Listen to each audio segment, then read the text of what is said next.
How you doing, fellow geeks? GamerDad79 here, and welcome to what is the first in a series of top 10 videos that will focus on all of my favorite retro consoles, stemming all the way back from the 8-bit era and going all the way to the PS2/OG Xbox era. To kick things off, we will be taking a look at what was one of my very first consoles and what really got me into gaming in the first place, the Sega Master System. So before we get started, give me that thumbs up. The thumbs ups always help. Hit that subscribe button if you're new to the channel. Make sure you smash on that notification icon so you know when I upload new videos. And make sure you share if you enjoy my content. So without further ado, let's look at my top 10 Master System games. The Sega Master System is actually the third iteration of a series of Sega consoles that were released in Japan only, known as the SG-1000 series of consoles. The Master System launched in North America in 1986 and was released in competition with the Nintendo Entertainment System. The Master System's library is smaller and with fewer well-reviewed games than the NES, due partially to the fact that Nintendo had licensing policies in place that required developers to have their games exclusively on the NES. Though the Master System arguably had better hardware than the NES, it could not overthrow Nintendo's significant market share advantage in Japan and North America. Number 10. Pro Wrestling. Developed and published by Sega in 1986, Pro Wrestling centered on tag team wrestling.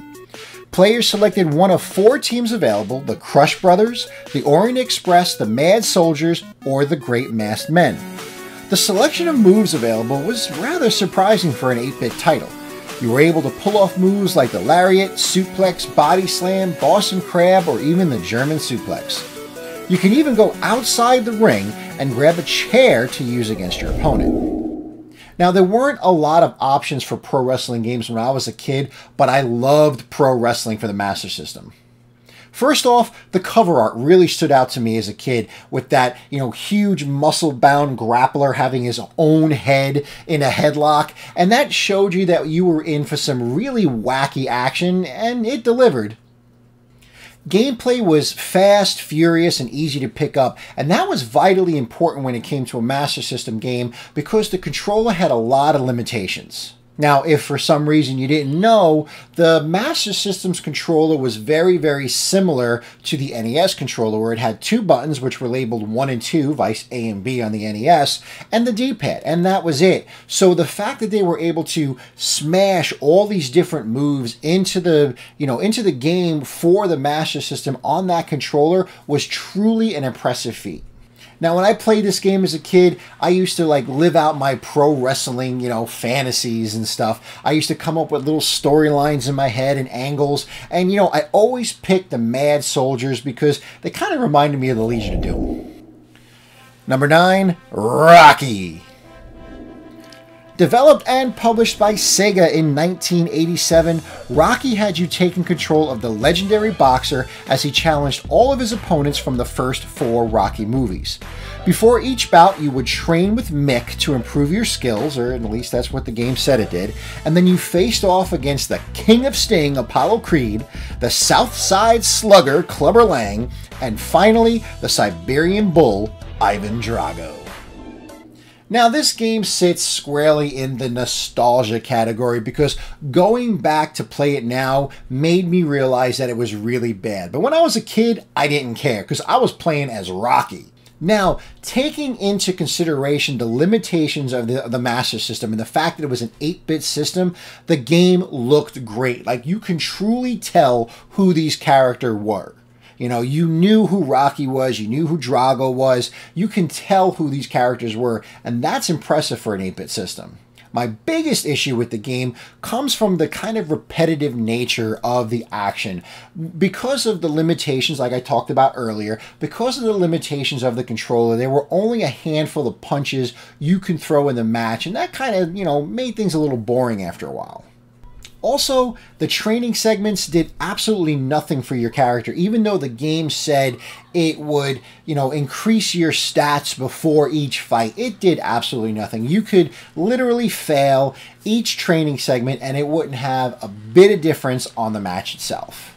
Now, despite all its shortcomings, when I was a kid, I didn't care. Like I said, I was playing as Rocky, and it was really, really awesome to play as the Italian Stallion, facing off against all these classic, opponents from these movies. It was really awesome to play as Rocky and go head to head with Apollo Creed and win your first world championship. Like, it was really awesome to be able to do that. Now, to this day, my biggest challenge comes from facing off against Drago. I still can't beat that guy. Number 8, Spy vs. Spy. Developed by First Star Software and released in 1984, Spy vs. Spy took the mad capers of the comic strip and translated that very successfully to a video game. In Spy vs. Spy, you needed to collect various items from around the map and escape through a hidden door in the airport.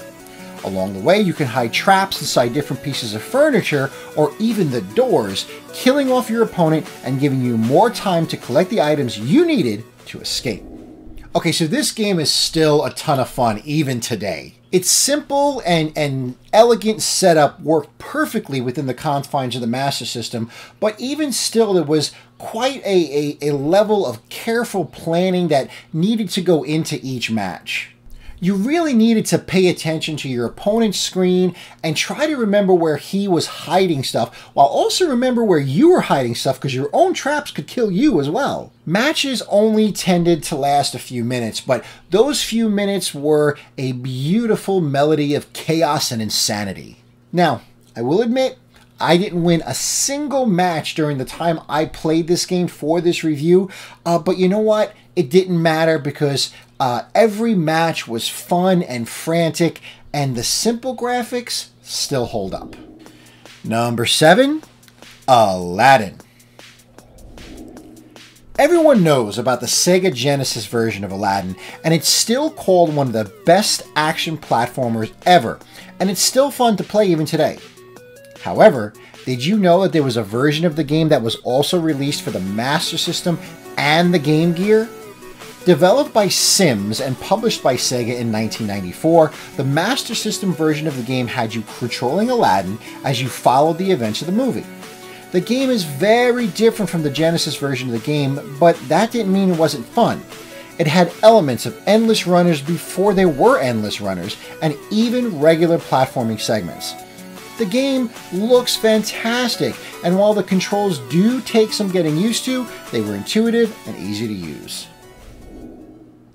Now, Aladdin for the Master System is not very well known because it's overshadowed by its more popular big brother on the Genesis. However, don't discount the Master System version because the game is a lot of fun and looks great. The setup is basically the same. It follows the same story beats from the movie, but there's some differences in the levels and how they're set up and the overall design of the game, but it's still so much fun to play. Now, it took me a bit to get used to the controls because they even change it up around level 3, right? The first 2 levels are kind of like this endless runner, but then you go into a platforming segment. So it's a bit it takes a bit getting used to, but once you get the hang of it, it's a blast. The game is very colorful and the music is fantastic. If you ever have an opportunity to try out the Master System version of Aladdin, I highly recommend it. You won't be disappointed. Number 6, Ghostbusters. Sometimes shit happens, someone has to deal with it, and who are you going to call? Developed and published by Activision in 1984, in Ghostbusters you set up a ghost-busting franchise and are tasked with catching ghosts using all the tools of the trade. While the game follows the basic setup of the movie, you're not playing as Peter, Ray, Egon, or Winston.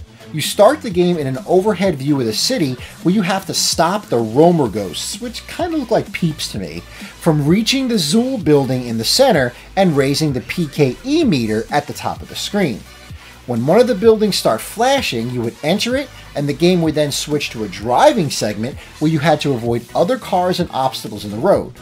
Once you reach your destination, the game would then switch yet again to a side view where you would control 2 Ghostbusters and were tasked with wrangling the ghosts using your proton streams into the ghost trap. The ending of the game had you traveling up the Zool building, fighting ghosts in kind of like an action platformer segment before reaching the top where you had to take on Gozer. Now this is actually one of the games I think of the most when I think of my Master System. I had so much fun playing this game as a kid, and even though it's a bit frustrating today, it's still fun to play. I loved being able to live out that Ghostbusters dream and, capture ghosts and save the city just like the 4 Ghostbusters did in the movie. Now, there are some weird things in this game, for sure. Like having to earn a certain amount of money by saving, by capturing ghosts to enter the Zool building. You have to pay like a ghostly doorman some money or something to enter. And, then at the end, if you lose the game, it refers to the big bad as Gorza, not Gozer. However, I can really forgive these shortcomings because the developers only had 6 weeks to make this game so it could capitalize on the popularity of the movie. Number 5, Choplifter. Developed by one-man team Dan Gorlin and released in May of 1982, then ported over to arcades, and eventually making its way over to the Master System, Choplifter tasked you to play as a helicopter pilot in an attempt to rescue POWs. You piloted your helicopter over various terrain, shooting down enemy planes and taking on ground defenses as you busted POWs out of their prison. The game was easy to pick up and play, but definitely difficult to master. Be careful though, lose too many POWs, and it's game over. I would spend hours playing Choplifter when I was a kid. I always got stuck on the 3rd level, but I kept trying in that determined way that only kids have because, to be honest with you, today I don't have that. The game is still fun to play and provides a decent challenge, but not because you're fighting with the game itself. You have to manage a lot of different, things going on, especially when you break loose the POWs. You kind of need to fend off enemies while trying to rescue them, and there's just so much going on that you have to manage. It's really interesting. As morbid as it may seem, I always thought it was funny when you would, kind of accidentally squish one of the POWs in the rescue attempt. Number 4, Alex Kidd. Developed and published by SEGA in 1987, Alex Kidd in Miracle World has you take control of a young martial artist named, you guessed it, Alex Kidd. He learns of a villain named Jenkin the Great who has defeated King Thunder in the city of Redaxian and who has kidnapped his son and his son's fiancée. Alex discovers that he is the lost son of King Thunder and sets out on a grand adventure to save the kingdom. Believe it or not, Alex Kidd began development as a licensed game based on Dragon Ball. Unfortunately, during development, SEGA lost the license to Dragon Ball and had to create an original IP based on the stuff that was already created. Thus was born Alex Kidd. Alex Kidd is actually one of the games that you kind of really closely associate with the Master System. The game was a very fun platformer that stood out in a genre that was dominated by a little plumber. Playing this game made me a kid again. You got to dodge the birds that were coming at you, remembering which boxes to avoid so the ghosts didn't attack me. And I really love those bike segments. One cool thing I learned while researching this game was that there's a remake on the horizon, so fans of Alex Kidd have that to look forward to. Number 3, Rampage. No, not the 2018 movie starring The Rock. Shame on you for thinking that. I'm thinking about one of the most recognizable arcade games of all time. Developed by Bally Midway, Rampage had you take control of one of 3 monsters with the goal of destroying as much property as possible, earning more points than your opponent. This game was all about the destruction as you leveled cities and fought back against the military. Holy crap, I had so much fun playing this game as a kid, and even had a lot of fun playing it now for this review, even on the Master System. The game still looks great and is so much fun to just pick up and play. It's easy to pick up and play. The game may be a bit slow for modern audiences, but you can't deny the simple thrill of just destroying skyscrapers, picking up and eating people, smashing tanks, and simply just being a badass monster. The game's legacy still holds strong today as they base the aforementioned movie on it, which, it was kind of a turn off your brain fun action movie. Number 2, Master of Darkness. Now, I bet most of you are asking yourself right now, just what in the hell is Master of Darkness? Developed by Sims and published by SEGA in 1993, Master of Darkness, also known as Vampire, is a 2D action platformer where you play as Ferdinand Social, odd name that one, who is looking for the one responsible for a series of murders in London that have been attributed to Jack the Ripper. Now, Jack intends to resurrect Dracula, and it's up to you to stop him. So, obviously, this is a Castlevania clone, but what this game does, it does really well. Now, I never knew about this game, but while doing research for all the different games that came out for the Master System, I came across this little gem. Now, I'm generally not a fan of Castlevania games. Go ahead and hate me, but I had a lot of fun playing Master of Darkness. The game was just fun, and it was as close as you were going to get to playing a Castlevania game on a Sega system at that time. So while all your friends were ranting and raving about Castlevania on the NES and you only had a Master System, well, you could play Master of Darkness and have that exact same fun time that they were having with Castlevania. You took on zombies, 1950 mafia-looking dudes, bats, dogs, wolves, and so much more. The variety of bad guys for you to kill in this game was pretty impressive given the fact that it was on the Master System. You also had a pretty decent amount of weapons that you can equip, allowing you to play the game in a variety of different ways. The story was actually pretty dark as well, and it was kind of unusual to see a game with, a heavy story outside of RPGs back then. For these reasons, that's why it became my number 2. And number 1, Wonder Boy. There should be no surprise that Wonder Boy is my number 1 game on this list. Released originally in arcades, it was later ported over to the Master System in 1987. In Wonder Boy, you play as this caveman-like kid whose girlfriend has been kidnapped by the Dark King. Wonder Boy is a 2D platformer where you use a stone hatchet to attack your foes and even get on a skateboard once in a while. Okay, Wonder Boy was and still is amazing. This game was colorful, had great music, and really good controls. I cannot state enough how much fun I had and still have while playing Wonder Boy. I can still hear the music in the back of my head.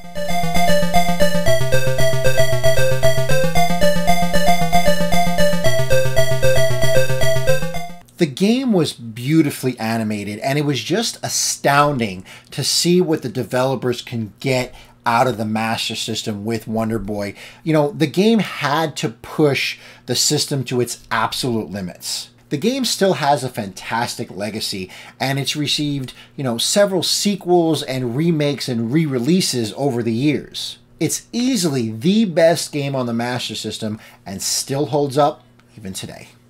Alright, fellow geeks, that is it for today's video. As always, these top 10 lists are just my opinion, so please just take them as so. I would love to hear if I left your favorite Master System game off this list and what your top 10 list for the Master System is. So, until next time, I'm GamerDad79. Keep on geeking on.